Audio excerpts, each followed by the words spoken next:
right. Okay, welcome everybody.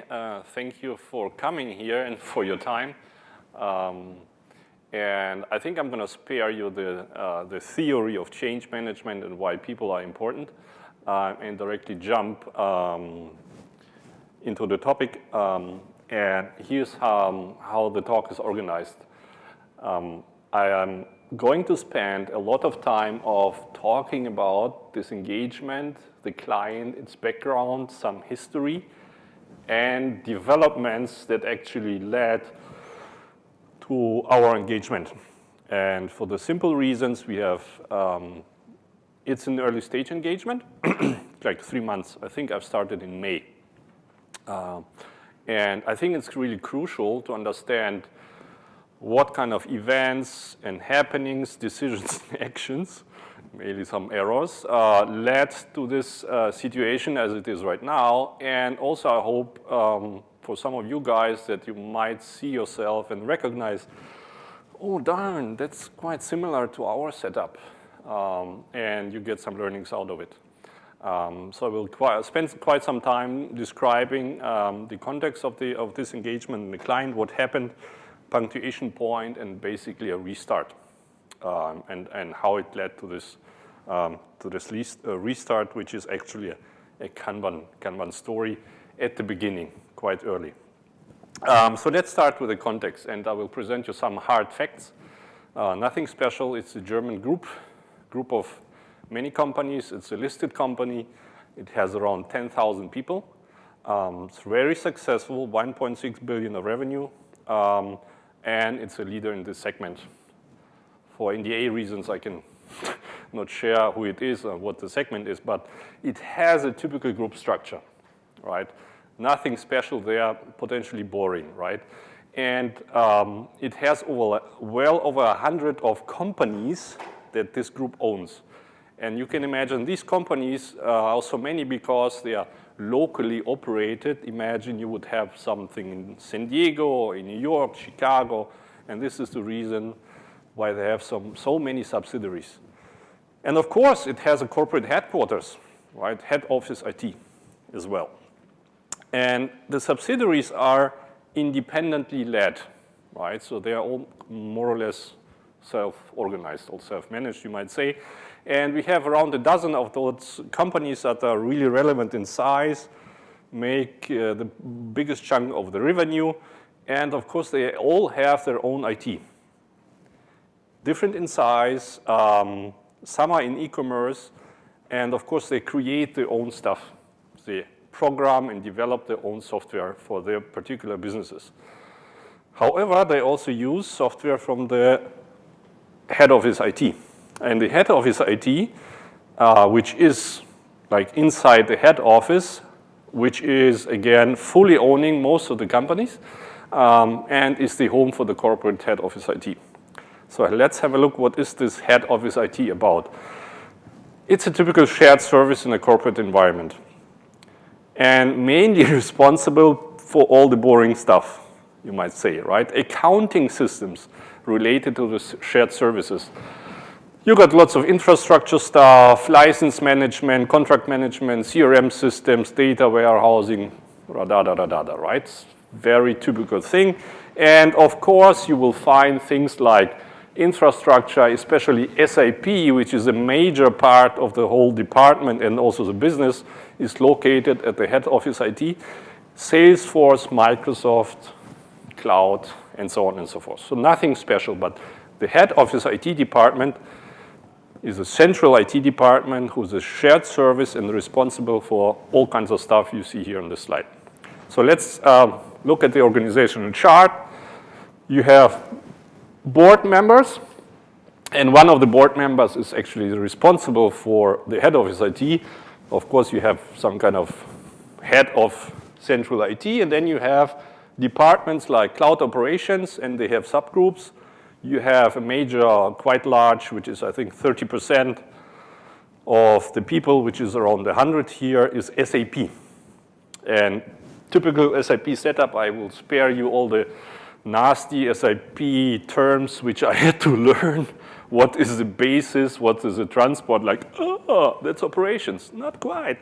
So that's SAP. And then we have Salesforce, automation, AI, IT compliance, and the PMO. This is like a very typical setup, right? And you might go ahead and say, well, also boring, fairly traditional headquarters, accounting, IT department, responsible for administration, roughly 100 people. This is like the structure you might find in many other organizations, right? So let's have a look at the history. What do you think the mission was for this head office IT? Pretty simple. You are a cost center, right? You're expensive, stay on budget, and otherwise shut up, right? Don't make any noise. This has been their mission for many years. And now, trick question, leadership identity. Can you speculate what the identity of the head office central IT leader was? Any ideas? Administration and accounting. Logically, of course, because it's an accounting IT department. It got into existence because of accounting processes that have been computerized or digitalized, whatever. And the head of IT had more experience in accounting and administration than in actual IT, right? Again, nothing particularly exciting. That's the case.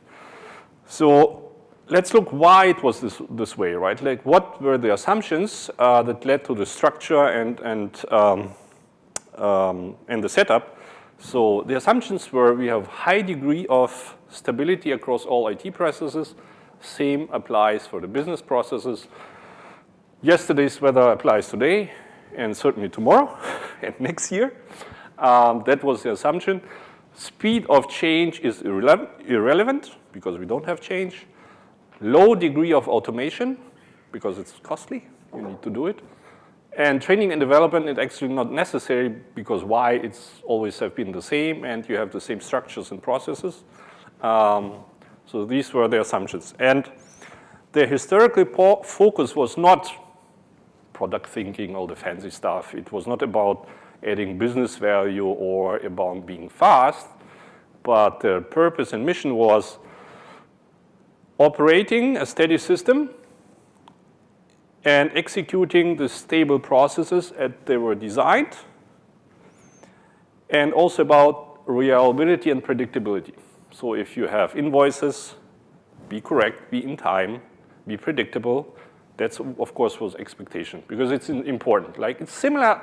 I mean, sometimes it reminds me of XIT, right? So that was important. But all things foresight, taking initiative, that was not expected from this IT department, right? So that was not quite important yet. So let's not judge, right? No judgment. It's very common. And this is the result of many years of development of this central IT department as a brother in crime to all the accounting, administration things a group of this size usually have, right? So again, maybe a little bit boring. So let's summarize. So we have a very common enterprise central IT department as a consequence of increased computerization of accounting business processes. And that's like a bread and butter IT for the headquarters IT, administration and accounting. So the structure and the identity of the whole department kind of is aligned with their mission and the task they had at hand. Right. Again, no judgment. That was the previous setup. Now, strange things happen. Right? And maybe you're familiar with this sentence, like a constantly changing external environment has a ripple effect across the entire business ecosystem.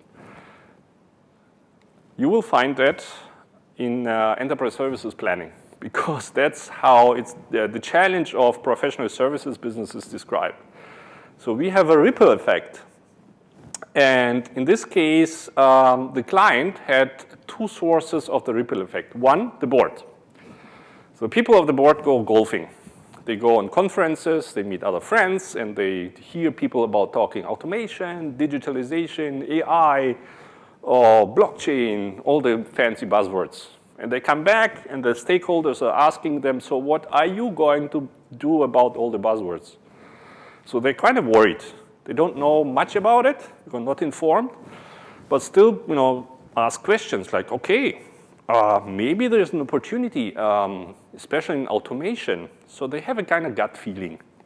And the gut feeling is our current administration processes and and all the IT around it are kind of unfit. Either it's too slow to map new business processes, or it's not capable at all to map business processes that you might find in your subsidiaries to your own IT department that need SAP and whatever you have there, right? And you're expensive. It's actually like millions. So they, well, today's technology should enable us to increase automation level. If you would be able to do that, like end-to-end automated accounting processes, we probably would be able to reduce costs by the magnitude and also speed of change. So they said, okay, we see a huge potential in increased automation levels. And then reflected a little bit like, oh, our IT department, right, remain as you are, not working anymore. So let's go ahead and ask those people what their plan is about our future and how they can contribute to our gut feelings and demands and the change and so on and so forth. So they go to the IT department. They're like, what? Why are you asking me all these questions, right? What's going on? What has changed from the last 10 years? Why are you challenging me? We have been responsible for stability. We've been predictable. It's all good. And then another interesting things happen. By whatever reason, a new board member enters, and he's kind of inheriting this department. And this guy is quite smart. He has a PhD in e-commerce. He has a ton of experience in e-commerce context.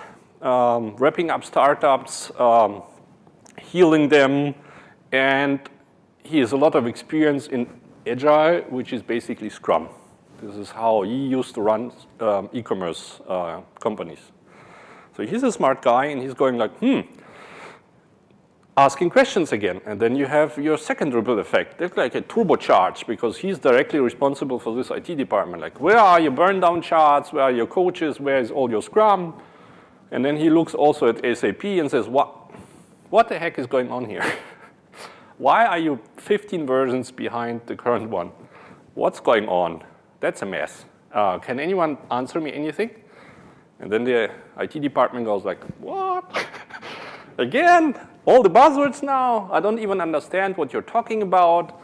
Why are you challenging me again? You know my mission, right? We do accounting. We do it good.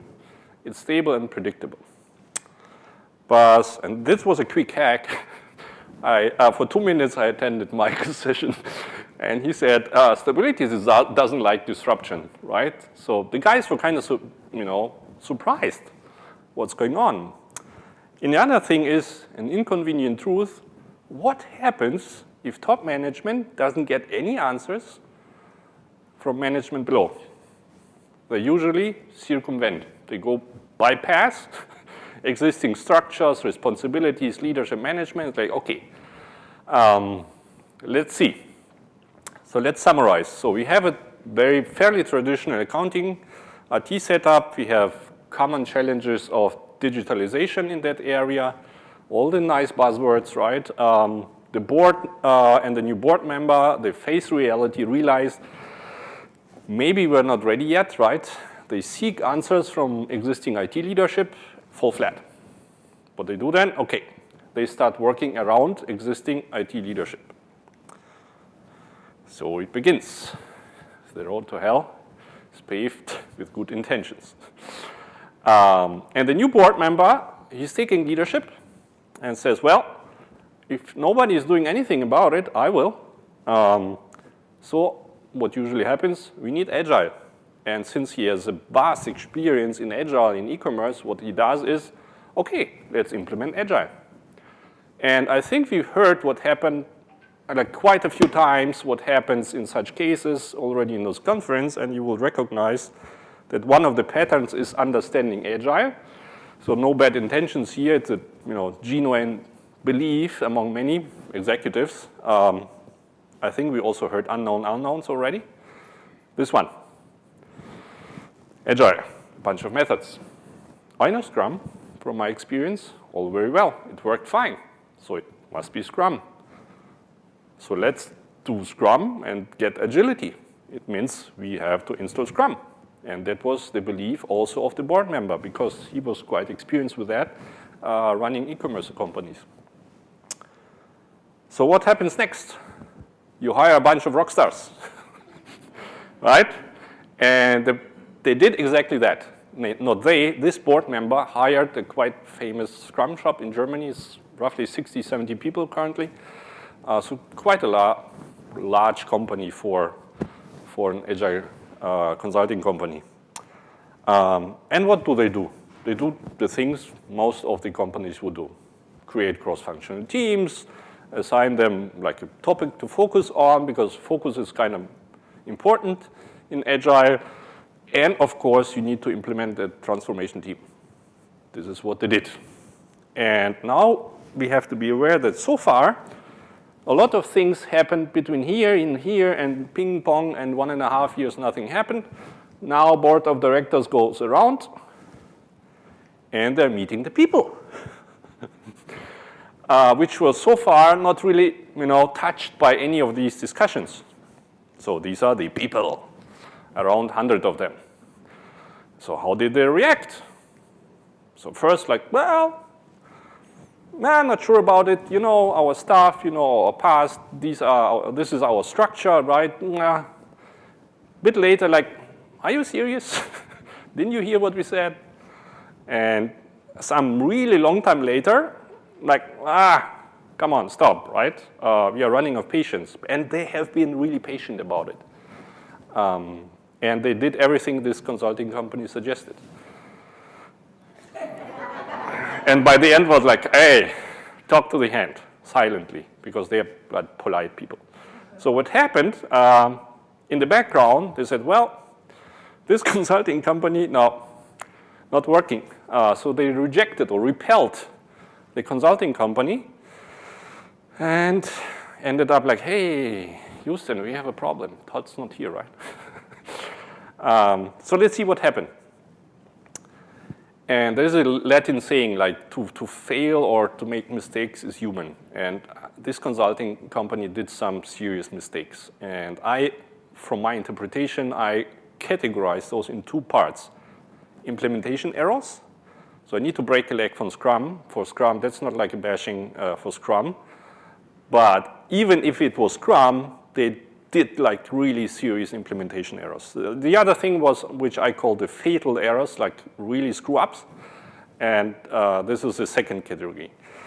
So in the first category, we had, to my understanding, 4 major errors. I call them not mistakes, but more errors. That were like bad decisions, right? Do as I do training. First. The second was experience Agile through a super duper like kind of weird structure on top of other things. And poor concept of teaching and training the people. And last but not least, like this typical obsession with mindsets, right? And I guess many of you are familiar with that from our friend Mike Burrows, right? I always use it in static because this is one of his talks from static.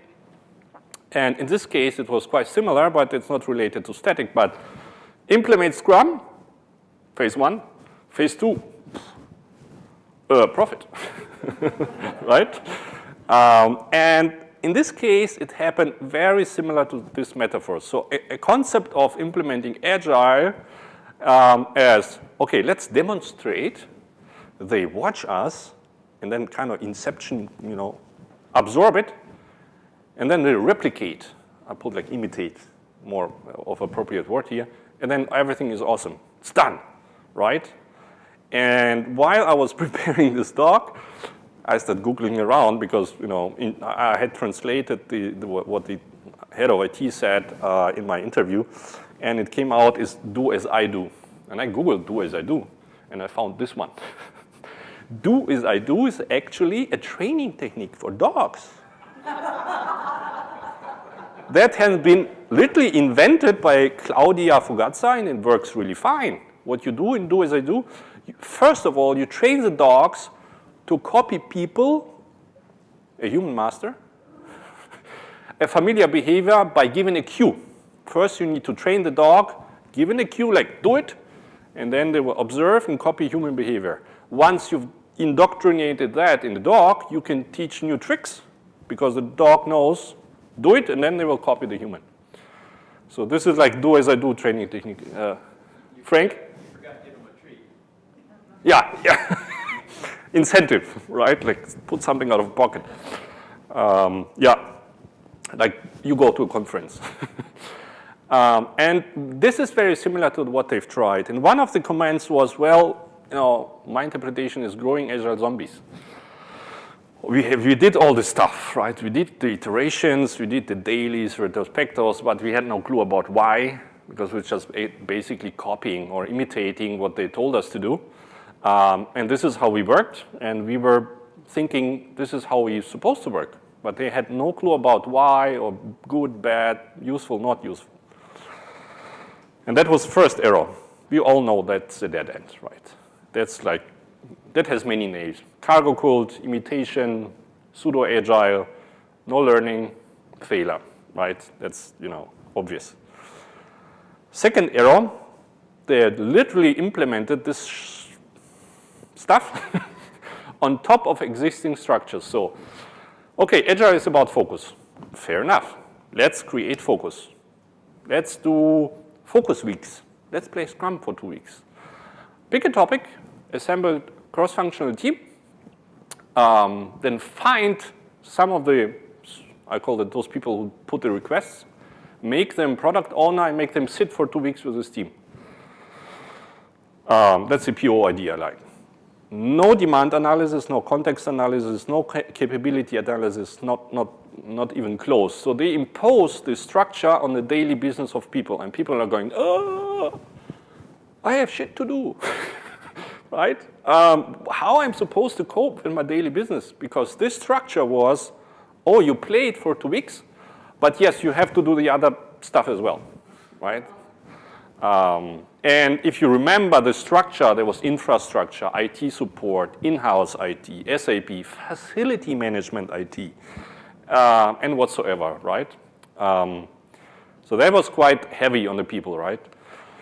Error number 3, like really rookie mistake, right? Poor concept of teaching and training. So as far as I understood in my interview, like main focus was on evangelizing. I'm going to tell you all the awesome things I've seen somewhere, and I see a bright future for you if you do it, right? So more or less it's kind of show off.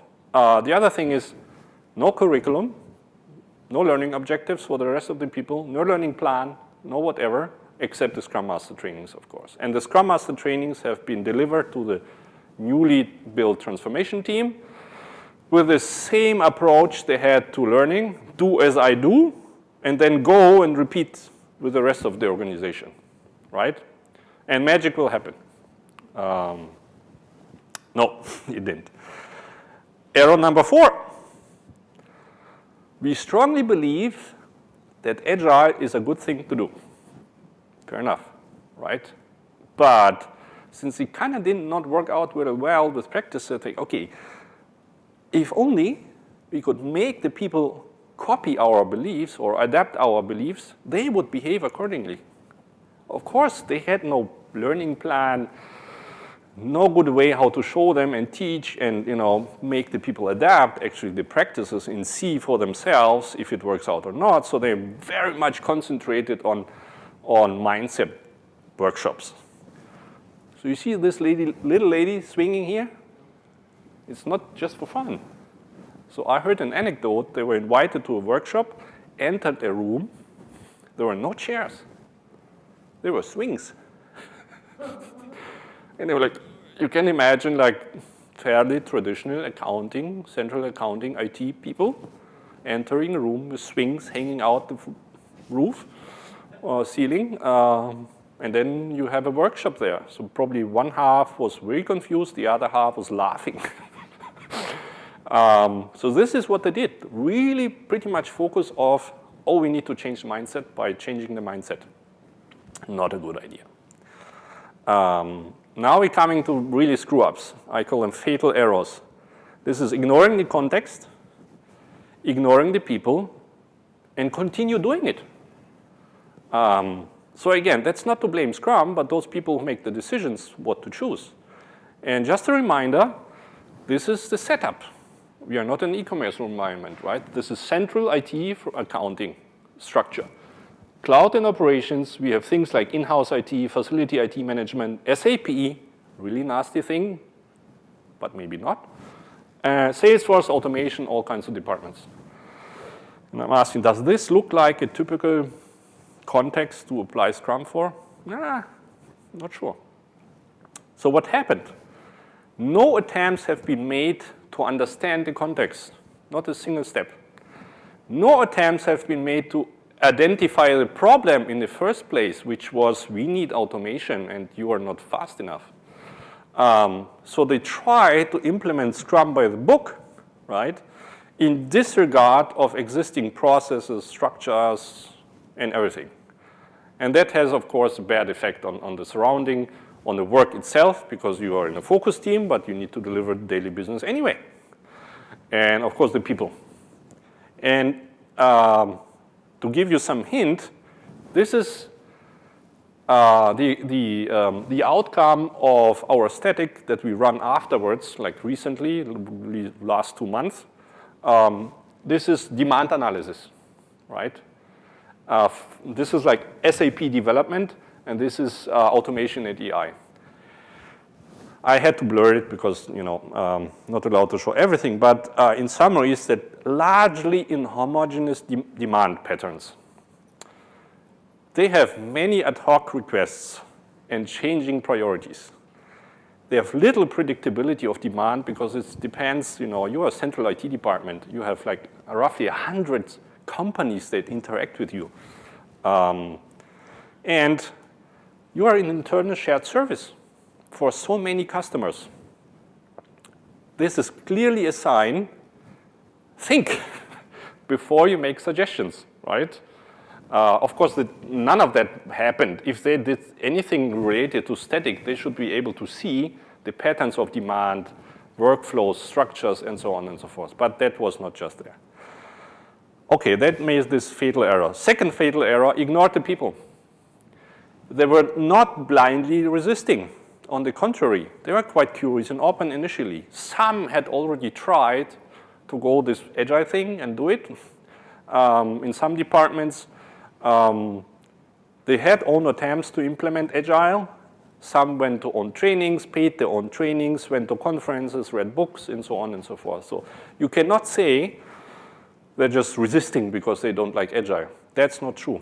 They were quite open, and initially, right, they had concerns, but they went along for a couple of months until they were not happy anymore. So there are people going like, this is utter nonsense. That just doesn't work. It does not apply to our context. Look at the stuff we have to do. And they ask, give us something, we heard that already, efficiency, no, not efficiency, efficacy, right? Something that works, something that really helps us. So the people, why they resisted, they had a genuine belief, this was the wrong thing to do. But nobody was listening, right? And especially the head Agile coaches from the consulting company, they continued anyway. And the bad sign is, like really bad, they had a gut feeling, kind of difficult here. And obviously, it does not work, right? It's not even Scrum, right? And they didn't stop anyway. If you're a consultant, you come to an environment, you're completely ineffective, and you have the gut feeling, doesn't work. You have to stop. Get out, right? You have to stop. But they didn't. And you may ask the question, why no, Where's the leadership? Why didn't anyone intervene? Well, again, I think we heard a couple of things at this conference already. First, they didn't know better. This is the unknown unknowns. The board of directors, the top manager, they don't have a clue who Deming is or David Anderson or Sutherland or whoever, right? They don't know. So they didn't know better. Second, they got fooled by the Agile tricksters, right? They trusted this famous consulting company to do the right thing. And last but not least, the vicious cycle of escalating commitment. Once they made the decision, communicated that to the people, they had a hard time to admit the mistake. So they had to, save face. This is why it took them quite some time to come to a conclusion. Maybe it was not a good idea. So the consequence of all of that was they drove the people mad. They did not achieve any automation improvements, right? How? You still have 100 people and the day has only 24 hours. And the worst thing of all is they made some really, added some bad taste to Agile. So let's summarize. So we still have traditional central accounting IT. We have very common challenges in digitalization. We have new board members asking questions, fall flat, start working around existing IT, get the consultants on board, fall flat. So this kind of leads to this punctuation point, right? So the same board member went on and said, didn't go so well, kind of backfired. Something is fundamentally not right. And he came to the conclusion, I need to change, and I need IT leadership with experience in IT and experience in Agile. I need both. So because I can do it, obviously I made a bad choice. So that was good. So what followed then is change of IT leadership. They hired a new head of IT, head of central IT. And this guy, I've known him for many years, has substantial experience, first place in IT management. That's an IT guy, right? And of course, over the years, he also had some substantial experience with Agile, Scrum, Kanban, whatever, right? So breaking with the past, you get a guy who now has an actual IT background. He knows what IT is all about. And it's also his identity. A few days later, the following things happen. On the third day, I'm not lying, not making this up, Rockstar Consultants, no more. On the third day, transformation team, no more. On the third day, focus weeks, no more. Cut the crap. And what happened? People like, yeah, celebration, party, drinks, fireworks. Everyone was really relieved that the madness was ended. And he did a couple of other things. First, full stop, back to zero, relax guys, chill, right? We shift all the discussions and all the energy from methods to IT. That's why you're here. You're in an IT department. And the new mission was, first of all, we need high speed of automation. Second, we need an IT that is adaptable to new demands, not only fast, but you need to change it fast.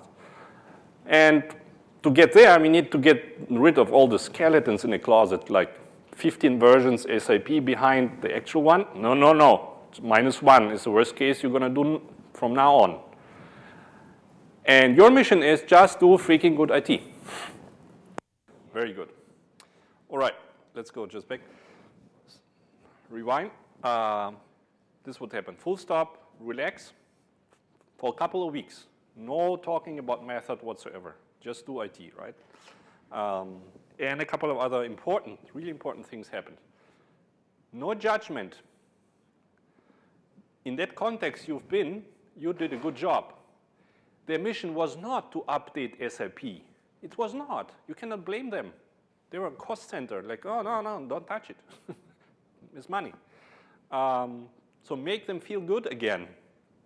The other thing was, okay, whatever you did in the past, forget it. We are not doing any Scrum anymore. It's just a top-down decision. That's done. Third thing is, we are going to use Kanban now, and Kanban means start where you are, but not with the madness you've just been in. So from my personal perspective, there's a limit with start where you are. If it obviously you recognize the situation is just pure nonsense, you have to stop it. And I have to admit, in this particular context, I got lucky. That was the new head of IT, and was his personal decision to stop the madness. Good thing for us. So hearing the keynote of David, I inserted this slide also as well, and because it really matches what the guy did. So he said, okay, first I need to build trust with the people, with my own staff, and with the stakeholders that I am going to get this under control and get your mission like automation stuff. Second, you need to build solid IT and management capabilities in your department. That was his second mission. And then encourage collaboration and cooperation among his own services. Like SAP is not that simple, you know. And the big barn in this context was full-scale end-to-end automation of business processes. That is our common goal, and all departments they had, we need to achieve that. That was the mission. And from my interpretation, his attempt to work yourself out of your job is improve management skills of your staff and automate, automate, automate. So you don't have to do all the nasty, stupid work, right? So this is what happened afterwards. This is how we got contacted, because he knew that we are the Kanban guys, and this is what he wanted. So after a short, I think it was only half an hour call with his direct reports, they really loved this start with your thing. And the question was, do we have to estimate in Kanban? I said, no. Like, yeah, we love you. So that was quite easy. The guys they didn't know anything about Kanban, so that was also a good thing. And this is how we went about to convince them that's how we should proceed, right? The implementation journey focus was, we teach you how to fish. First, and that was also always in interaction with the new head of IT, we are going to train all your direct reports in Kanban system design. Because also from his expectation, you are head of SAP, you are responsible, get your stuff together, he is Kanban, you can use it, right? But you are responsible by the end of the day what happens in your department. I want to see your results from you. So we are trained, that was the plan, train every direct report is KSD. Next step, every department inside who would like to implement Kanban already, we train them with TKP. So everyone is kind of on the same page. The managers get KSD because they need to learn a little bit more, and everyone in the teams get the TKP. Then we run design workshops, static, for each department. Very important step. Tool setup, we need to make a tool decision. There was, I think, Microsoft Planner. Then there was Wiki, then there was Matrix 42 as a ticketing system, then there was Jira, but nobody knew who was administrating it. It was an entirely different department, so it's madness in terms of tools. And the head of IT said, well, you know, we need a clean landscape. By the end of when this is done, we have a ticketing system, and for Kanban, we have a proper tool.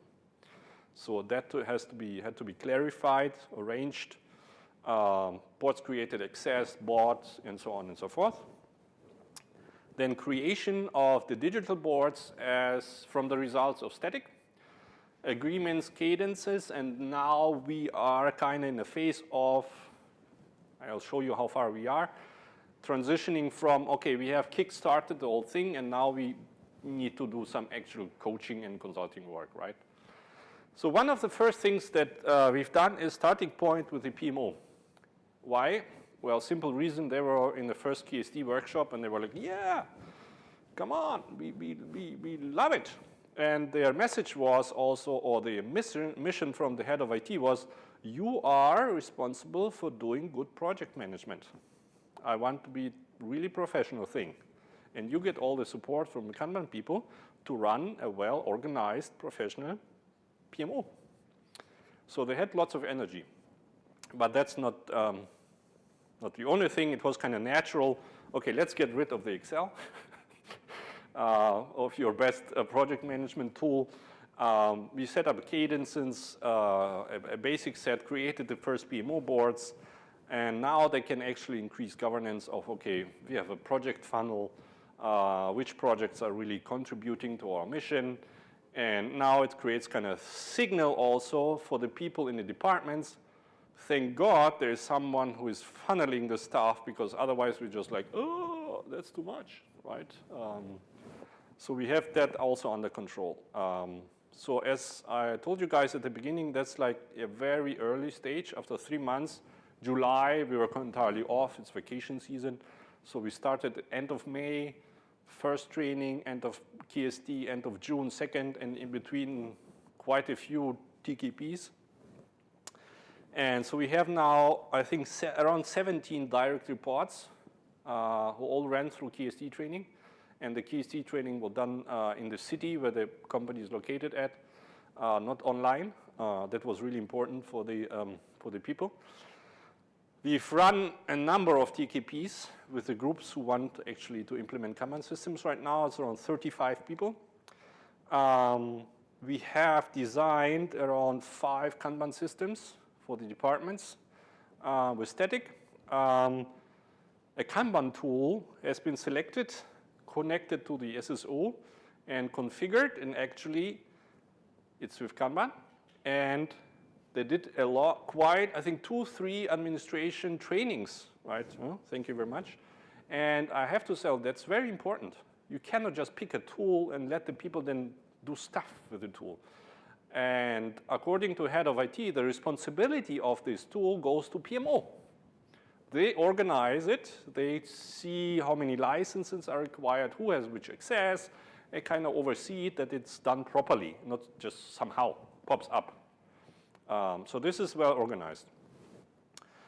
And most of the service teams are kind of ready to. They have static, and also some are already rolling because they are so enthusiastic. And one of those teams is the AI and automation team.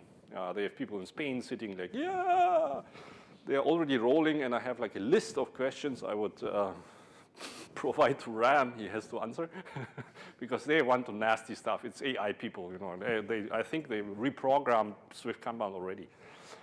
So they are really keen of doing stuff with it.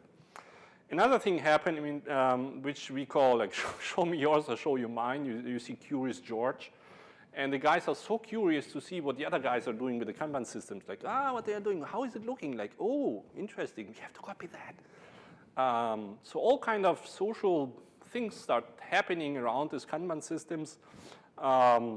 Transparency regarding for PMO, everyone has right access to the PMO board. Everyone can look at it, what's happening. That's really important. And they get, you know, kind of competitive, especially the AI guys, right? They always look what the other guys are doing with their boards and how they configure the lanes and everything. So it became kind of gamification thing for them. It's with no involvement of me or Susanna or whoever.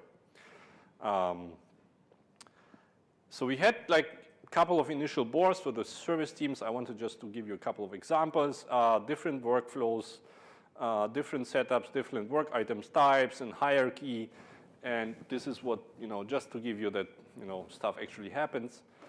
Things are being implemented across the teams in different ways, which actually was always emphasized. Guys, whatever you come up in static, it should be doable in the tool. Otherwise, you get, you know, restrictions and constraints. You lose patience, you lose energy, and this is why was one of the reasons we need, you know, appropriate tool and choose Swift Kanban. So our key learnings here, leadership matters. I think I heard it like 1 million times already, this conference, right? So we got lucky, so the high maturity leader paved the way, make the right choices, didn't make the mistakes that have been made in the past. He even get rid of the mistakes that have been made in the past, right? And the other thing was, and this is also was something he emphasized all the long way, we start where we are. If SAP basis, what it's called, is here, and they are doing the stuff how they're doing, this is what we are going to map to the Kanban systems. If the PMO is here, and this is their process on how they're currently doing stuff, we are going to start here, right? So that was key. The other thing that really helped is go deep with the leadership, with the management team, direct reports. The head of IT was part of every KST I run so far, always. Because I said, okay, that's signaling. You need to signal you're part of it. It's just not something you do to them. And going broad into the teams with TKP. That's because they feel involved. Everyone else is getting training, not us. And of course, they need to understand the basic language, the basic concept, practices, principles of Kanban, because this is something they have to work with. So it's only fair and a good advice, and was also very much appreciated by the head of IT because he had the feeling we have a plan. We have trainings, we have a curriculum. And he said, well, if the guys go away, I can hire another AKT, and probably it will be really much close to what you've learned already. Because there's a curriculum, and I trust it. And this is why I choose Kanban University, not something else. All right, so that was a good starting point. Last but not least, I think I mentioned it, you have to provide guidance with the tools. You cannot just throw the names with Kanban, Kanbanize, whatever on the people, and then get out of the building. You need to organize it. Maybe you need to negotiate with the sales department or the guys who are actually buying the stuff. You need to know the tools. Because people start asking, how is this working? How is that working? So I cannot, phone RAM all the time. I mean, I will. But it should be the solution, right? So you need to have some plan to get the tooling done, and you need to provide some guidance how the tools work and help the people to actually get their static system into the tool. Oops. All right. So by the end of this, our conversation here, well, it's not the people, right? So 80 is a story. Of course, some left the building. Some just made the decision, it's not the right thing for me to do. But that was less than 10%. Maybe it's even 4 or 5%, something, right? So the majority of the people, 80% and more, went along on the new journey, and they got rid of all the baggage they had like for months and months and months, thanks for the leadership of the new IT head and Kanban's approach, start where you are, it's okay. No worries, right? You're good as you are, no judgment. That worked very well, but I'm not sure if that would go in a similar fashion if not for the new head of IT. So leadership is key, of course. But overall, what we have now, it's 80 to 90%. The same people out of the 100 were quite happy. Of course, they have stress now because they have to do really good IT, but that's kind of good stress. They want to do it.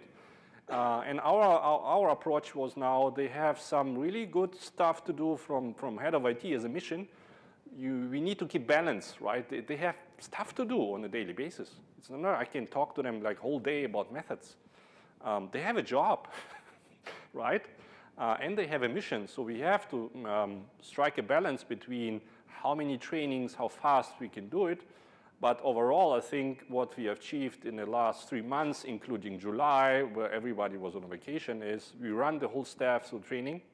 We implemented roughly 5 Kanban systems, and some are already running.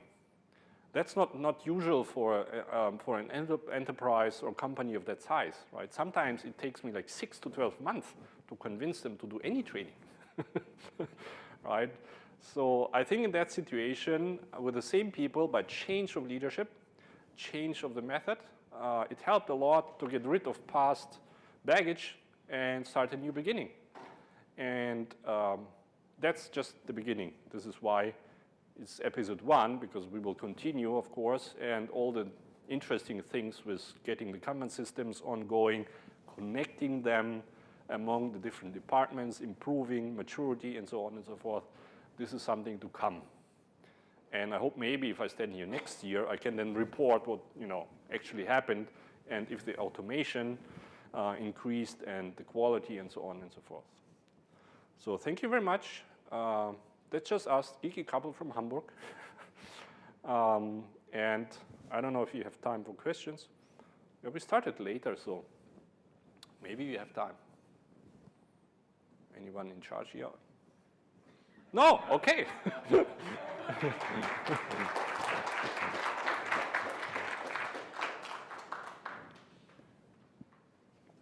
Questions? Greg? I guess you're probably using Swift Kanban because I know they have Nimble coming out soon. But Yeah, we are using Swift Kanban, right?